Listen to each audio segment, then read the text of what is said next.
بسم اللہ الرحمن الرحیم۔ آج ہم سورہ فاتحہ کے سلسلے میں چیپٹر نمبر 3 اور ایپیسوڈ اس کا 1 ہم کور کریں گے۔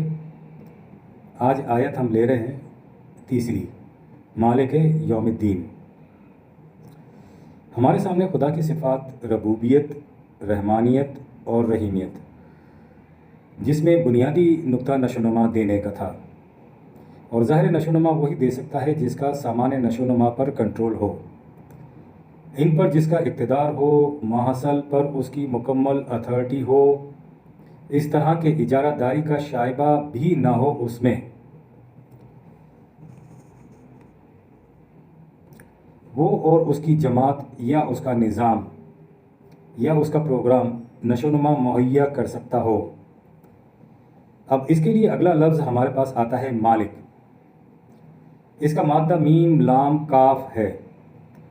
میم اپنی تینوں حرکات کے ساتھ آتا ہے، یعنی زیر، زبر اور پیش۔ بات تو خیر آگے ملکوت تک چلی جائے گی۔ ساتھ لفظ ملکیت بھی ہے۔ اس کا مادہ ان تین حروفوں کے ساتھ آتا ہے اور بنیادی معنی ہیں کسی چیز پر قادر اور مستولی ہو جانا۔ ملکیت کے لیے ضروری ہے کہ اس شے پر قبضہ ہو۔ قبضہ ہو تو پھر قدرت، طاقت، سب کچھ حاصل ہو جاتی ہے۔ قادر اور مستولی کے تصور کے لیے یہی مادہ استعمال ہوگا، اور اس کے دوسرے معنی اختیار، ارادہ اور اتھارٹی کے ہیں۔ جب یہ اختیار اور ارادے کا لفظ خدا کی طرف منسوب ہوگا تو اس میں اس کی دو خصوصیتیں اور بھی آ جائیں گی۔ خدا کا مالک ہونا یا اس کی ملک ہونا انسان کا ملک یا اس کی ملکیت کے تصور سے جدا تصور ہے۔ اس کے ایک تیسرے معنی ہوں گے وہ سہارا جس پر کوئی چیز قائم ہو، وہ بنیاد جس پر کوئی عمارت استوار ہو۔ لہو ملک السماوات والارض 9/16، ملکوت السماوات والارض 6/75، یعنی اس پر پورا اختیار و ارادہ اسی کا ہے، یہ اسی کے قبضے کے اندر ہے، اور اس طرح وہ اشیاء کائنات کی زندگی اور نشوونما کا سہارا بنتا ہے۔ خدا کے مالک ہونے میں انسانوں کے جیسے اقتدار یا استبداد یا جبر کا پہلو نہیں ہوگا۔ جیسے انسان اگر مالک ہوتا ہے تو اس میں استبداد، اقتدار اور جبر کا پہلو ہوتا ہے، بلکہ وہ اشیاء کائنات کی نشوونما کا سہارا بنتا ہے۔ اگر یہی چیز اگر خدا کی ملکیت اگر خدا کی نسبت سے ہوگی تو وہ کائنات کی نشوونما کا سہارا بننے کی صلاحیت رکھتا ہے، یعنی یہ اگر خدا کی نسبت سے ہے تو یہ ہوگا۔ اس مادے میں ایک اور خصوصیت بھی ہے کہ یہ وہ ذریعہ ہے جس سے دو چیزوں میں جوڑ پیدا ہو، اور اس جوڑ کے پیدا ہونے کے ذریعے سے کوئی معاملہ درست ہو جائے اور وہ معاملہ کمال تک پہنچ بھی جائے۔ اسی لیے عرب گارے کو ملاک کہتے ہیں۔ لہو ملک السماوات والارض 2/107، تو اس کے معنی یہی ہوں گے کہ ساری کائنات میں ایسا اقتدار اور ایسی اتھارٹی کہ وہ اشیاء کائنات کی زندگی اور نشوونما کا سہارا ہے، اور اس کے اقتدار کی بدولت اجزائے کائنات ایک دوسرے کے ساتھ جڑ کر وحدت بنیں گے۔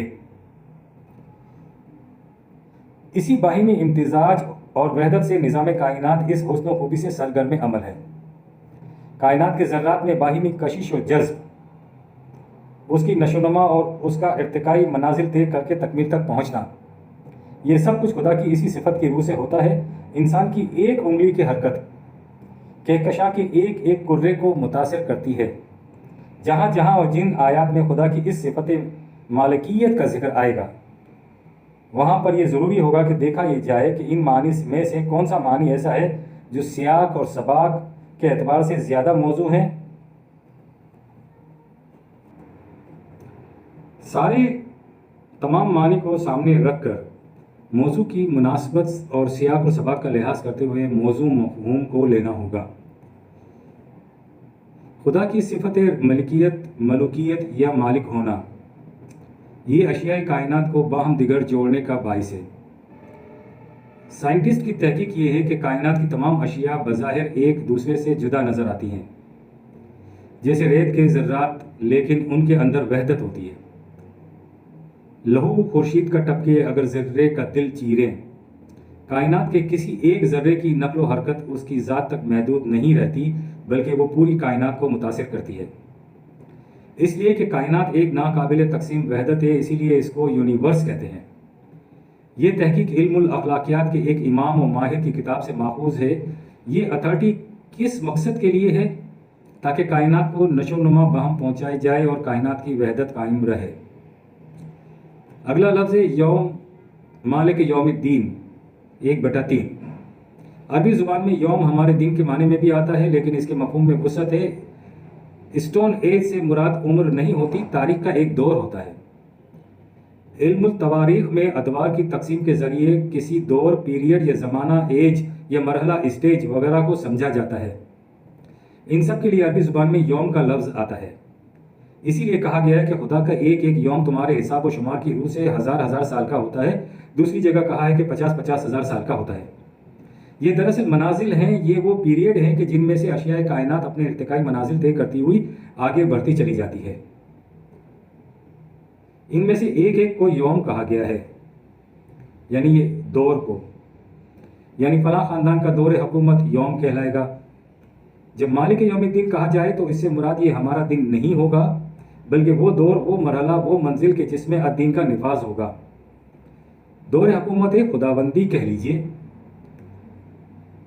الدین کا دور حکومت اس لیے ہوگا تاکہ اشیاء کائنات کی نشو و نما اور ارتقاء کے سامان اور ذرائع پر کنٹرول رکھا جائے، اور اس طرح ان کی درستگی کا انتظام کیا جائے اور تکمیل کا انتظام کیا جائے، اور اس طرح باہمی نظم و ضبط کے تحت وحدت پیدا کر دی جائے جو امتزاج کا باعث بنے۔ الدین کے دور میں اتھارٹی یعنی اقتدار خدا کے لیے ہوگا۔ یہ لفظ جو الدین ہے وہ پورے کے پورے اسلام کی، قرآن کی تعلیم کا نقطۂ ماسکہ، فوکل پوائنٹ ہے۔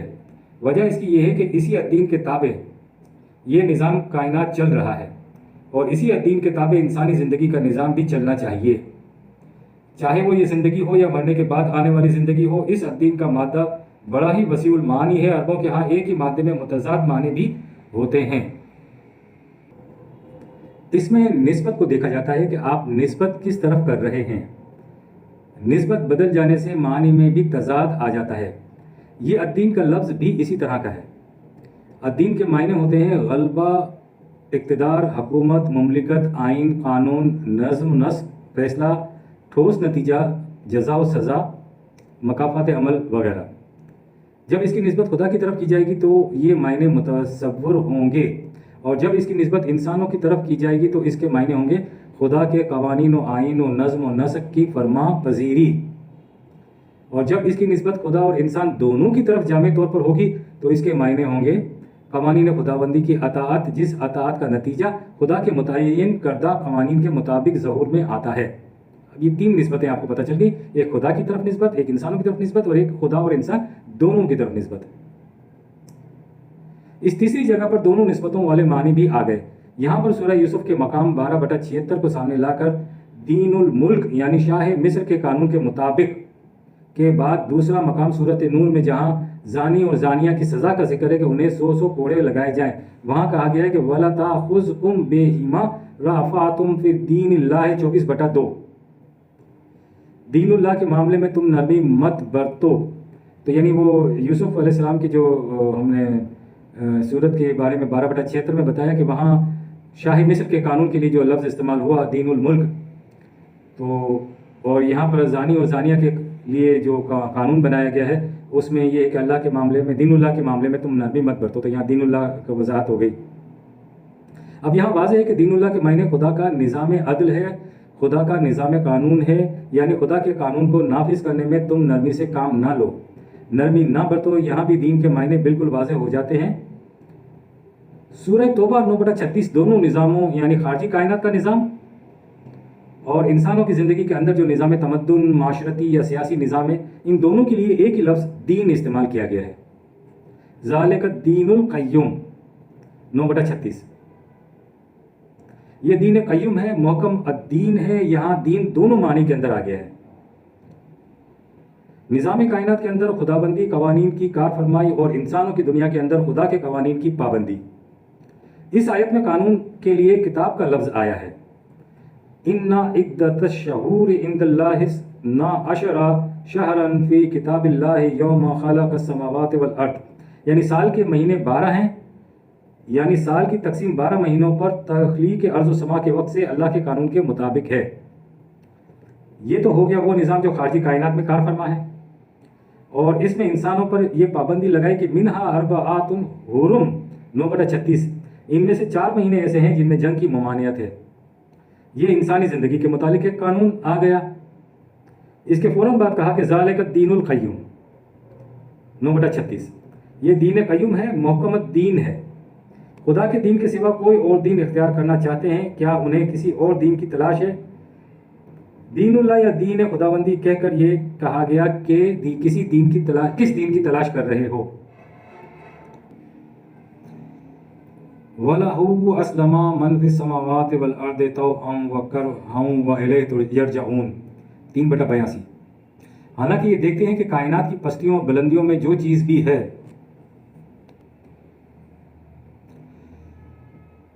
وہ طوعاً و کرہن اس کے قوانین کے سامنے سر تسلیم خم کیے ہوئے ہے۔ یہ ہے وہ دین جو پوری خارجی کائنات کو محیط ہے۔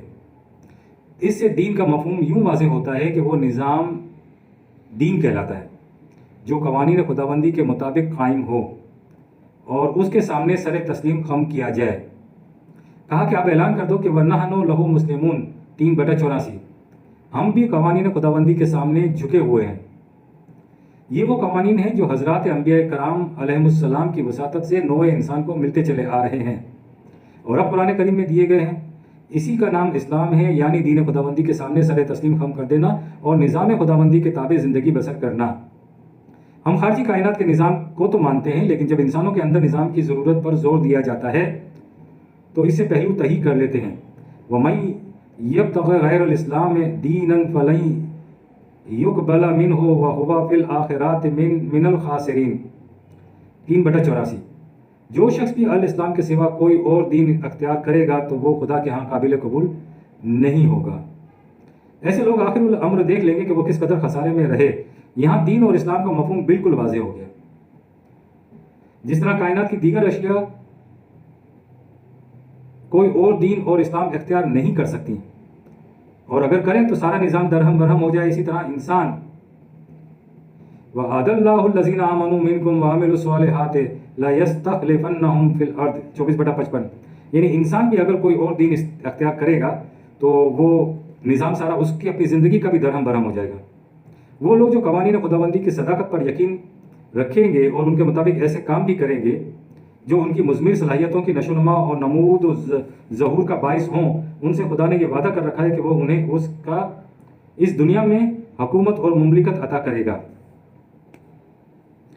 یہاں پر استخلاف فی الارض کا حتمی اور یقینی وعدہ کیا گیا ہے۔ وعدے کے معنی قانون کے ہیں، وعدے کے معنی سنت اللہ کے ہیں کہ یہ اللہ کی سنت ہے، یہ اللہ کا قانون ہے، یہ اللہ کا وعدہ ہے کہ ایمان اور اعمال صالحہ کا لازمی نتیجہ استخلاف فی الارض ہے۔ ایمان اور اعمال صالحہ یہ پیش شرط ہیں، ایسا کرو گے تو اس کا نتیجہ ایسا ہوگا۔ جماعت مومنین کے لیے اپنی آزاد مملکت کے وجود کی ضرورت کیوں لازم ہے؟ اس لیے کہ نظام جسے قوانین خداوندی کے مطابق متشکل کیا جائے اور جس میں ہر فرد خدا کی محکومیت اختیار کرے، جس نظام میں صرف خدا کا قانون نافذ ہو، اس کی اطاعت سے کیا ہوگا؟ انسان کے ہر عمل کا صحیح نتیجہ مرتب ہوتا چلا جائے گا۔ یعنی یہ بات کہی جاتی ہے کہ جی اگر خدا کا نظام نافذ ہوگا تو اس سے کیا ہوگا؟ اس سے ہوگا یہ کہ انسان کے جو اعمال ہیں ان کا صحیح نتیجہ مرتب ہوتا چلا جائے گا۔ قوانین خداوندی کی اطاعت اور محکومیت صرف نظام کے اندر رہ کر ہی کی جا سکتی ہے، اور نظام اسی صورت میں ممکن ہے جب جماعت مومنین کی اپنی آزاد مملکت ہو۔